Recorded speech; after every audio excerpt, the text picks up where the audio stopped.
Yeah, me who too. they want. So I know her teammates did a wonderful job recognizing her yesterday. They did. They wore T-shirts for her. Yeah. They a lot of them put out some tweets and things about, social media about her. So it was a beautiful thing. It was. I hope she got the chance to read some of those and see some of the videos. Yeah.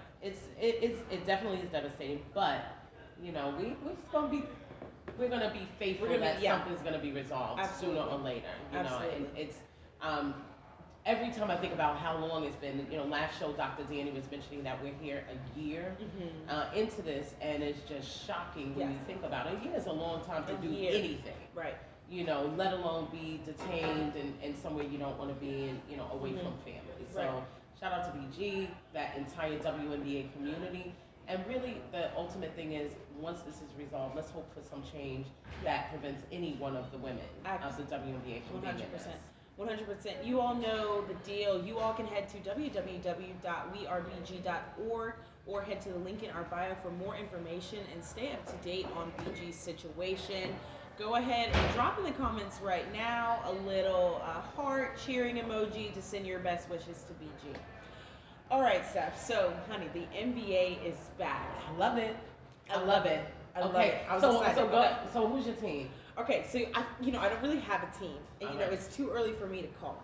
But I do love how, unlike some of the teams in the NFL, that Golden State came off of a win and then went back into winning mode. Yeah. You see what I'm saying? With all of the distractions. With all of the distractions. Yeah, because Draymond really got one in me. Yeah. Did you see the, I don't know if you saw the new image. You know how every year the NBA has an image of on the bus? Yeah.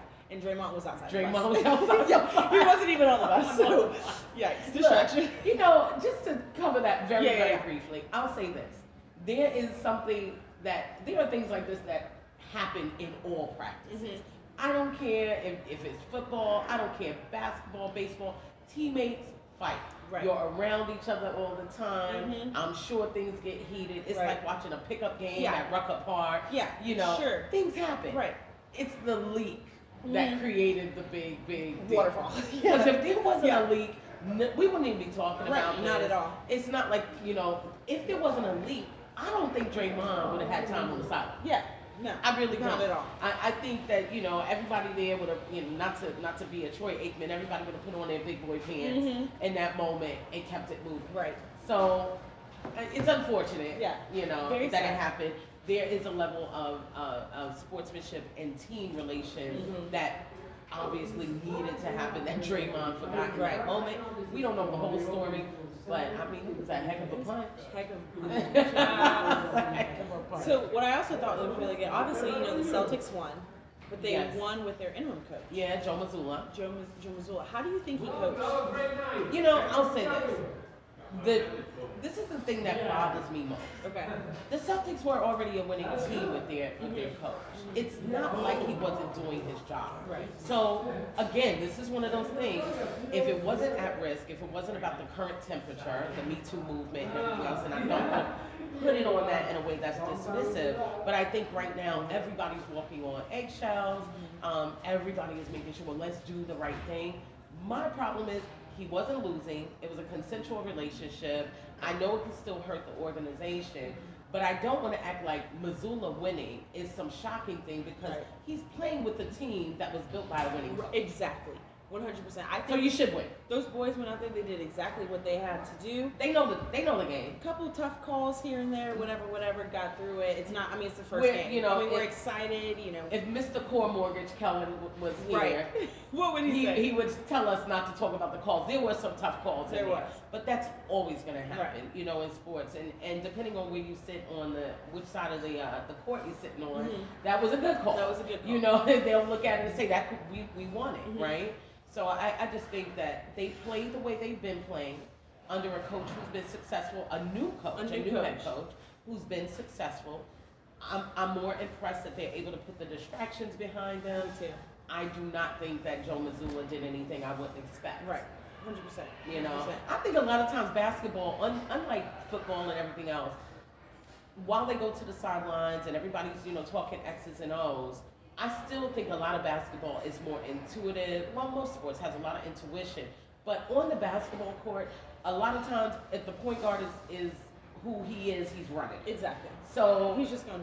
I just think with the coaches, put the right people in. Yeah. Draft the right people. Yeah. You're more likely to hold on Coach to the your right job. people, train the right people. Exactly. Run good 100%. practices. But if you have, although someone would say right now, then if that were the case, LeBron would be killing it. But that's a whole other conversation. LeBron was killing his outfit. You know me. I'm a comment You on gonna bring style. up this- I'm always gonna comment on I do style. not know if he was killing that. I don't know. I think I just saw it and it was like different for me. You know what I'm saying? Like it's not just that regular. It's starting to become a thing. Right.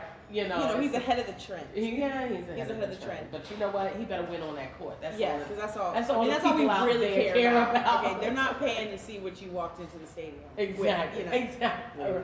Joe Burrow. We'll talk okay, about we'll that. talk about that. another Yeah, time. and he definitely. Yeah. Anyways, so check this out. So just the two of us, and we're gonna be spitting fast. So we're already moving on. Bubba Wallace. Oh, Bubba. Bubba. Wow. Suspended for one race because of what happened in Vegas. One race in a pivotal part of the series of the season. Yeah. Right. This is when you don't want to be suspended. You don't want. You need every race. Yeah. You need every opportunity. Although he hadn't qualified at a certain level, so there you go with that. However, this is what I thought was interesting. Okay. There was the conversation around whether Bubba would be suspended at all, and how significant the suspension would be, and would race have some play in it? Yeah. Would there be a conversation about race in it? And so I kind of was stepping back, like, let's see what happens here. Yeah, see what the media's gonna. I like why they suspended Bubba. Okay. I like that it wasn't for the pushing back and forth and the shoving. We've seen that before. Right. NASCAR is not the cleanest, right. NASCAR has its stuff too. What I thought he did that created the fault was intentionally hitting another race car. You took Bell out of the race, right? So Bell lost his positioning, and you could have risked a life. You guys are in vehicles that tear apart easily. They're lightweight, fast. Yeah, you're going at a certain speed. I get it. You're angry at what happened. You're angry at getting tapped. I don't know that was intentional. I know that he was trying to fit in there where Bubba was. He was trying to get in between. My issue is you can't respond that way. You can't. So I think the 1 game suspension is fair. I think it's certainly something that could. That most people wouldn't argue with. There may be people out there who argue with more because they were actually worried that in order to avoid the wrath or the anger of Michael Jordan, that they wouldn't do anything. I didn't believe that. I didn't believe that at all. But and I know, and you don't put up with nothing. Yeah. You're very black and white child, so if you don't like it. I didn't like it's it. It's a good reason. I thought, come on, Bubba. And I'll say this too, though. I feel kind of bad for Bubba. Okay. I feel bad for him because there is the downside of being the first of anything, right? And as much as he's had to tolerate a lot, but he's also had to toe the line of playing the nice guy, and there is almost a pressure that he can't behave the way everyone else does. Right, exactly. And I hate that for him. He's got to prove himself. Yeah, but I hate that. Yeah. I hate it for anybody. When you were in that position for the first time, really any position for the first time, you have to carry yourself with some sort of professionalism and grace.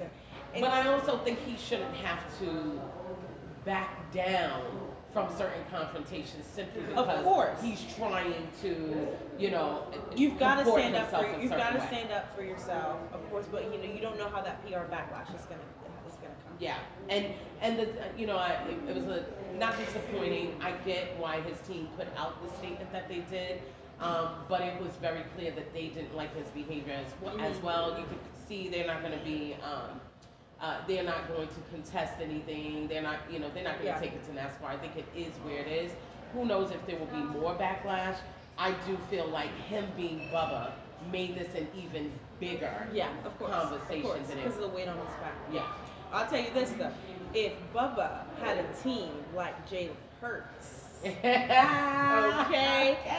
all-women team, an all-women management team for Jalen Hurts, how would that affect? Communications, his agents, management, marketing, everything. taken care of by women. By women. And on this show, we're going to celebrate that. Yeah. When the ladies get back, we all need to talk about that. Absolutely, because it's a marvelous thing. Like, to be top guard. Like, his first call is to somebody on his team that's a woman. That's a woman. I mean, but let's see, and the fellas who choose to watch may not like this. Right. But let's be real. Mm-hmm. So I know a lot of married people, right? I have been one, but I know a ton of married people. Right. And I worked in the corporate world for a long time, and I worked mostly with men in the world that I come from. The sales and business development spaces, primarily men. Mostly women are running the house. Mm-hmm. So even the most successful men, when they are not worried about what's happening at home, mm-hmm. when they are not worried about how things are getting paid and where the kids are going and everything else, it's because there is a woman at home allowing that. So Absolutely. when I think about the fact that the NFL and the NBA have a significant amount of athletes who were raised by a single mother, this should not be shocking. No. I don't know Jalen's background in that regard, but it should be shocking. I think it should be shocking more so that it's taken this long for an athlete to recognize that the likelihood of some of the things they've been experiencing with male agents, down to and male accountants, the chances of that happening right now for Jalen Hurts are very small. Exactly. The level of empathy he's probably receiving from his team, I truly think when he comes off the field, he's probably not just getting that business aspect, he's getting the nurturing. Of course. And I think that a lot of athletes could benefit from that. Mm-hmm. I was thinking about that the other day, and a lot of times when people are selecting an agent or selecting a manager, even in the music industry and things like that, the first thing you need to prioritize is your own humanity. As an athlete, I even say that as someone who works as a coach and consultant. I don't work with everybody, and everybody shouldn't work with me. Right. Prioritize your humanity first. Determine what works for you, who works for you, and how you're going to engage with them. And I think he made a smart move. I think he did too. I mean, when I saw, because it was highlighted this week, when I saw his all-women team, I immediately thought back to the movie, Think Like a Man. Think Like a Man. Think Like a Man with Taraji, and how she's in the corporate, she's fighting all these males for athletes, and at the end she comes up on top. So I feel like this was like the first time that it was really genuinely highlighted, like what an all-women's team can do for you. Now, not just. He's got a great contract. He has a great contract. So clearly someone knows how to negotiate. Exactly. Right? Exactly. So he's a great, he's got great management, great team, right? He is also a leader for the team. Yes. He's also a leader for the Philadelphia. Look, don't make the producer mad now. Just say the Eagles. The Eagles in Philly. Yeah. They are 6-0. Oh. Now listen, my personal you're doing opinion, a lot to me to have to make me have this conversation. I know. So listen, my personal opinion, they're undefeated. That is great. Love it. But I do not think they are a Super Bowl team. What? I do not think they're a Super Bowl team. Their wins just don't come as hungry or as hard as some of the other players that I'm seeing in the NFL. I disagree. I'm just saying. I disagree, and I'll tell you why. Okay. So I came with little receipts today myself. Okay. Yeah. Somebody's got to channel Dr. Danny. And somebody channel my inner Dr. Danny, right? Now I'm gonna say this. I'm gonna go ahead and it's on the record. Yeah. I'm a Giants fan. I don't sit around looking for opportunities to praise anybody in the NFC East that goes against my team. However, let's talk about who these people have played already, right? Okay. Yeah. Let's not sleep on the fact. Yeah. Pull it up. Okay. That during the preseason, we already knew that the Jets were going to look good this year. They came out, they lost to the Jets, but they looked good. Yeah. Preseason, I was like, the Eagles are hanging in here, right? Then they came, and again, preseason, they lost to the Browns. I was a little concerned.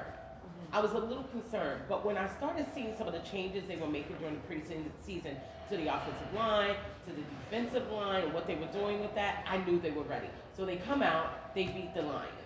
Right? They come out, they smash the Vikings. Yeah. Smash the Vikings. They come back out again, Commanders. Oh wow. They beat the Commanders handily. right? I'm not going to win any fans in Virginia for saying that, but it is what it is. I think everybody just knows. Then we go to the Jags. Mhm. We go to the Cards, so they play the Cardinals, and then the Eagles. Now, could we say that those aren't the best teams and they haven't come up against the best yet? Yes. However, watching them play the Cowboys last week, Such a good game. the only problem I had was them allowing the Cowboys to come back. I see. Yeah. That was my Because only that issue. game, they should have had more points on the board. If we're going into halftime with 20 on the board, 20-0, that's not time to go back into the locker room and say, We're gonna all sit right, down guys, for a let me minute. just catch my breath. Let me just, take a couple of cups of I don't think it was coffee or that. I whatever. think what happened when they came back out, I think there was some adjustments made to the Cowboys. We could clearly see that. But also, there were some issues in communication on the field. And I think that's where you started to see them kind of verbally drop the ball a little bit. But I still felt like what we saw or what we're seeing from the Eagles currently. Now, did they put together a smart schedule? Absolutely. Yeah. They don't play the Giants until the later half of the season. We're their last team, and I think we're their fourth to last. Okay. So So they got some time. they still have time before they have to play. They're playing the Titans. Right. The Eagles are coming up. They're playing us. They They're are playing the Pittsburgh, Steelers again. They're on their bye week coming up, and then when they come back from their bye week, That's when they Steelers. play you guys. Yeah. And Pittsburgh, I'm gonna say, we're in our rebuilding year. Wait, can we please? I mean, is there some kind of edit or crawl that we can Let me put tell on you. this Let me that tell a you. Steelers fan is admitting? Let me tell you, we are. Can we get this I'll say it. I'll say it. to the camera? Pittsburgh Steelers are in a rebuilding year. Okay. That's all I'm gonna say. Next topic. No, I'm not. We are going back to that. So this is my thing with the Steelers and the Steelers fans, the Steelers Nation, whatever you want to call it. First of all, shout out to my Uncle Wayne. He is one of the biggest Steelers fans. I don't know how he gets to, call himself a Brooklynite and be a Steelers fan and then move to Jersey City and still be a Steelers fan, but I love him anyway. What I will say is, I think it is very difficult, it's shockingly difficult for you guys to accept that you're not having a great season right now. And I get it. And there have been seasons where you haven't been great besides this. And I get it. The first one. But are you a real fan if you're not a ride or die? No, I don't disagree. I just want the acknowledgement that there have been things that you guys needed to change sooner. Yes, 100%. You waited for Roethlisberger to decide that he wants to go off in the world and do whatever he does, and then you want to invest in the team as far as the quarterback. I think that's like a really good point. I feel as if we knew that we were coming towards the end, why haven't we started really investing in grooming the quarterback to take his spot? Because it feels like with Mitch and Kenny, that as soon as Burger, I can start calling Burger. Now you call him Burger. I call Burger. As soon as we realized that he was retiring, it was like, okay. It's like he retired in let's just say he retired in May, retired in May, and then August we're like, oh yeah, we need a new quarterback, and that should have been a conversation like the May before. Well, and I know it was a conversation. Obviously, that's why those gentlemen were around. Right. But there is a thing, I guess my only issue was the assumption that because we have a team, that the quarterback's just going to do well. No, you have a team. But it takes time for a quarterback to develop. Of course. And you can often go, look at Danny Dimes. We're 3-4 years in before he's really starting to be solidified as someone who understands the movement on the field. Yes, we got Bart, we have weapons around him. But the fact is, I don't care how great your team is. When you have a brand new quarterback, it's going to take them time to ramp up. And running out saying we're still the same team that existed when Roethlisberger was there. I don't care if everybody is the same. That quarterback position is so pivotal. Yeah, we're just like having pH problems. Integral, right? And integral to everything. And then the communication piece. Yeah. And then the engagement. Well, see, here's the thing. I knew we were really messing up with Mitch because Mitch has been a part of the Steelers for a good minute. But I knew where we really missed the mark is when, shout out to Lisa here, when I look at the Cowboys. because Cooper and Dak has made comments plenty of times of how Cooper was getting ready with Dak, Yeah. talking with Dak.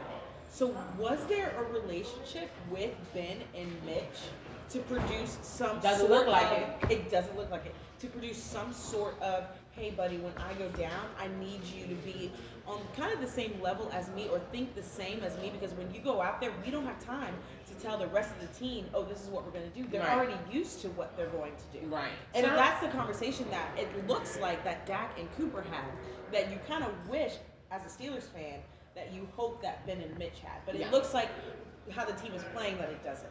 Yeah, yeah. There's definitely a disconnect. And I will also say this. Not every quarterback is a great teacher. No, and I would You stop know? you right there, because let me tell you, Tom Brady. I'm going to talk about Tom Brady Oh, real quick, Lord. and because He got the bunching curse right well, now. we all know he's going through a lot Can't right be now. leaving your wife and acting up. God don't like ugly. He ain't fond of pretty either. So you better be right. You better be right. But I'm gonna tell you, one thing that really disturbed me was obviously Tampa Bay last week played the Pittsburgh Steelers. Yes, they did the Obviously, Steelers. I watched the game. Obviously, one thing I didn't like with further research is that moment that the cameras caught of him yelling at As his a team. But the part that bothered me the most, I can understand if you're in a game and you're competitive. I understand if you're the leader, you sometimes you got to get a little aggressive with your team. You got to talk stern. Okay, I get it. But I really feel like in this moment that Tom Brady did not have the leverage to do so, because that same week, Friday, he went to a wedding. Yeah, Saturday, he missed walkthroughs, took his private jet to Pittsburgh, didn't really see the team until Sunday morning. Right. So maybe if you showed up Yeah. for your team, then maybe your team would show up for you. Well, it all starts at the head, and I think a lot of the, with Tom Brady specifically, he didn't catch that. Yeah. Well, I think there's an interesting thing about Brady, and to me. Right. So there's levels to the game, right? So one, I think that to some degree, and sure, this is opinion, and that's Right. what this is. We talk opinion. We don't waste a whole lot of time on stats and this, that, and the other, unless we want to. Now, my opinion is this. One, I don't think anyone has ever built into an understanding of Brady coming back that he could be a potential distraction. Brady I think needs to hit there's the always crisis been a button. belief that he's Brady and Brady's going to perform and Brady's going to win and he's the GOAT. And it's uncomfortable to say, is Tom Brady a distraction right now? Right. And I would say that to some degree, yes. But see, here's the thing is, the thing is, Steph, is that right now, he only has the game. Well, Because half of his life, that which seems is to be what he thinks, but I would tell in you his that his look, family thinks different. Obviously, in his Instagram bio, what's it? Football and family, right? Yeah. Family, to the Yeah. curb. Football, maybe family. Maybe family. family. But right now, all he's got family. is football, but I don't think he understands the Maybe he correlation. doesn't think of a wife as family. Maybe not. Because somebody who has just really doused himself into the game like that, Yeah. I think Tom Brady honestly just needs to hit the crisis button.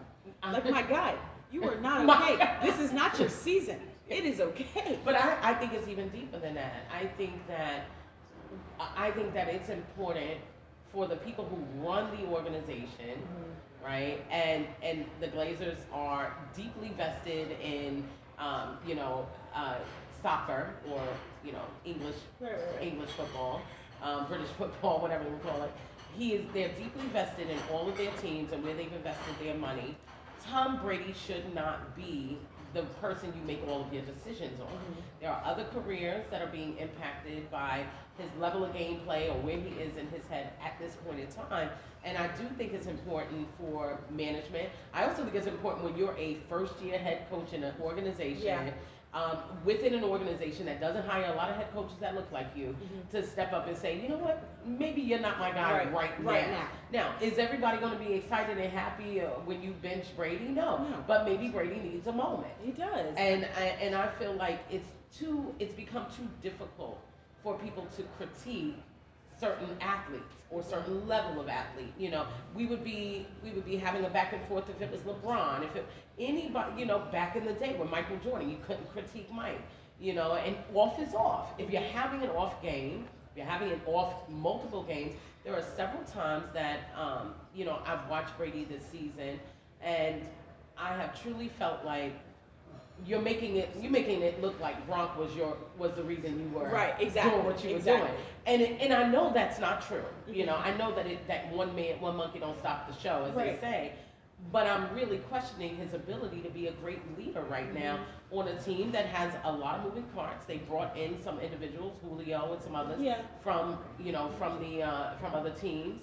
I'm not quite sure he's in a position right now where his head is ready for leadership. So I think most of the play calling needs to be done by the O-line, by the offensive coordinator. I think that the head coach needs to step in more, and I think they need to stop building space to treat Brady like he's special. Right.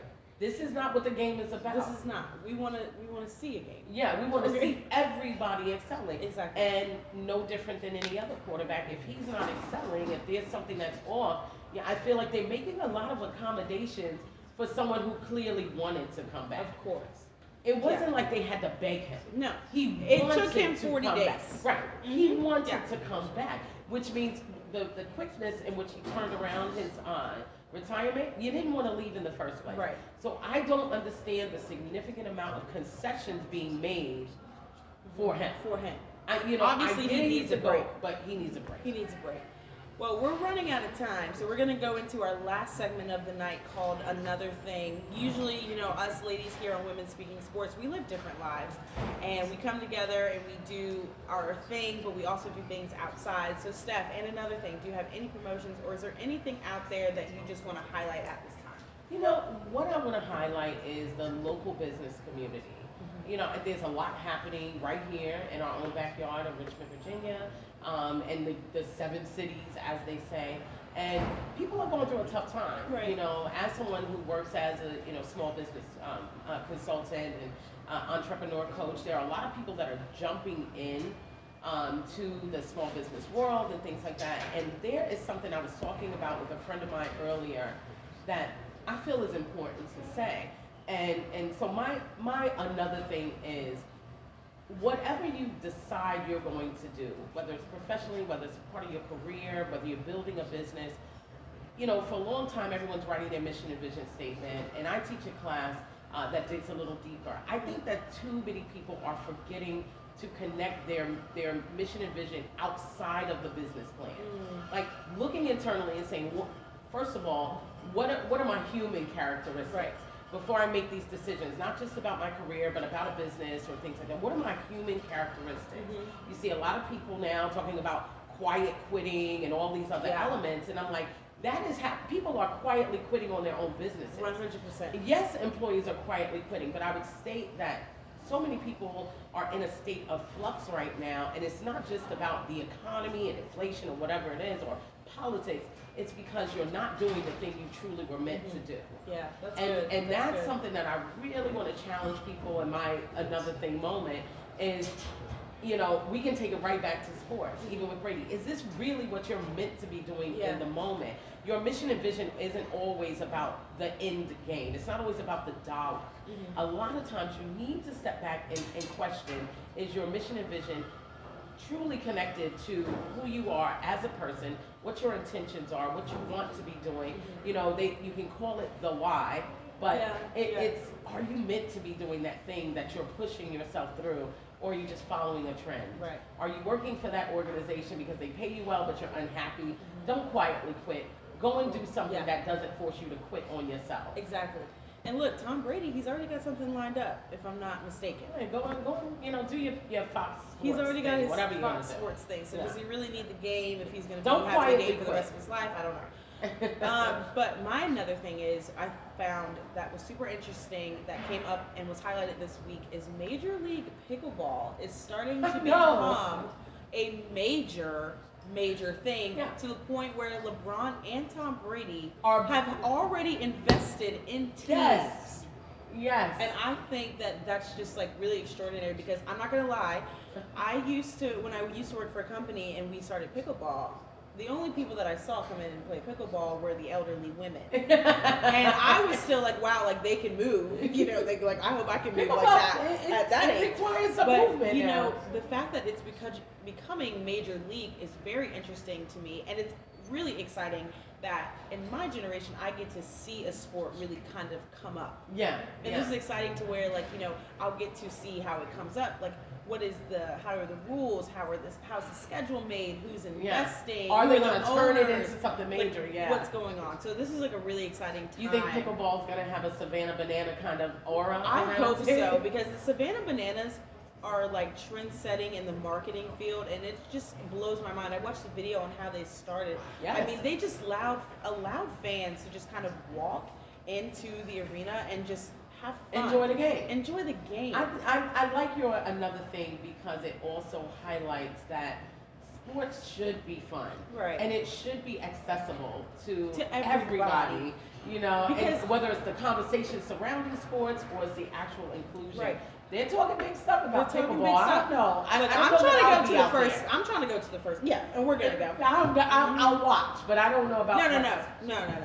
But you know I'm what? not playing. I say that, and then pickleball will become something trendy in RBA, and you will pick it up, and I'll be. Yeah. Yeah. So if you all know where a place where we can play pickleball, let Women Speak Sports. Yeah. Hit us in the DMs. Hit us in the DMs. All right, y'all. Well, I'm Star. This is Steph B. Shout out to the ladies that are missing tonight. We love you. Thank you to our producers and our sponsors for always making Women Speaking Sports a show that you all love to listen to. We will see you next week, and hopefully we'll have a full house.